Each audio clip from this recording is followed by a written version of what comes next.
I bet they have a lot of art in the Comcast Center. I bet they would like a piece of art from our first guest today, Todd Edwards. Thank you so much for being here. My pleasure, my pleasure. The question is, Todd, you're helping people all over the country, and I'm assuming the world, answer the question, if your life was a poem, what would it say? You know, it's funny, people ask me that. I write, well, what I do is I do reality rhyming. It's based on the premise, if your life was a poem, what would it say? Yeah. But it's strange because I've never written about myself. Really? I've written about tons of people, and it's been a fantastic experience. And it actually started with Isabella, right? Isabella, right down here. We've got one of the poems. Oh, actually, if we'll leave it there, because we want to get our photographers, we want them to be able to see it. There you go, good. And this started because you were looking to do a baby shower gift? Correct, that's right.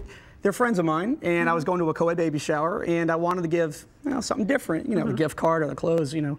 It's not that unique. So what I did is, you know, I took my gift of writing, and I did Isabella, and it's a takeoff of acoustic poetry, and I did it based on their life. And if you see it all, every letter starts with her name, so it's I-S-A-B-E-L-L-A, and it's a story of her life in rhyme. So what happened? These are people that you do. How do people do this? If I want to do one, say, for my father, what do? I tell you about him, and then you use his name and create something? That's it. What I do is I take a person's name, so it would be your father's name, first middle, last name, whatever you want. Sure. And then I kind of interview you. You give me as much information. What I want to do is make a connection with your father and make give him that like emotional experience that he'll never forget. You've done this for celebrities as well. I just want to show, let's see. Well, this one, for example, there's one for Ellen over here. I don't know if you can. Okay. There's one for Ellen DeGeneres, which is over here. If I can.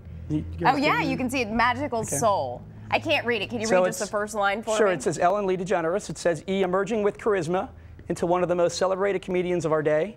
Listening to her inner self knowing she had to do things in her own special way. Lakeside Shopping Center in New Orleans was just one stop on her destined path, energizing vibrant audiences the world over with the genius of her stand-up wrath. Now, and then it goes on from there. Okay, so did you just create that and give that to Ellen, or? It was given to her as a gift from a fan for her 50th birthday. That's so nice. Thank you. Have you always been a poet? You know it.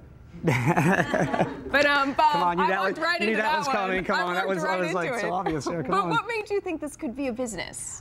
Well, based on Isabella, my friends loved it, and they're like, "Well, why don't you try to do something with it?" And sure enough, I did. And it's been a great ride. I've done pieces for Elton John, Martha Stewart, again Ellen, Maria Sharapova. Wow. Donnie Deutsch, tons of celebrities. And how do you choose the framing, or is that something that's done by someone else? Well, I have 4 different collections. They range from $50 up to $1,800. All the frames are imported from Italy. They're all done museum quality, archival. They're all custom done. How long does it take you to come up with something? Well, I tell my clients about 2 weeks before, from start to finish. Okay, because you know I was about to ask for a poem, right? Well, yeah. Yeah, Lori, Shmori. Well, what would Elle start with? How would Elle start? Love, of course. Oh, perfect. Why not? Love what? It's not one word. You have to write a whole sentence. That's you. That's your job to do. As a matter of fact, we have our own poet. I mean, you did a great job. Thanks so much for being here. Your website is? RealityRhyming.com. And the company is Creative Works. All right. Well, we're going to toss things out to our own poet, Tim Furlong. Okay, Tim. He probably has a poem already on the tip of his tongue today. Right, Tim? Give me your best shot. That's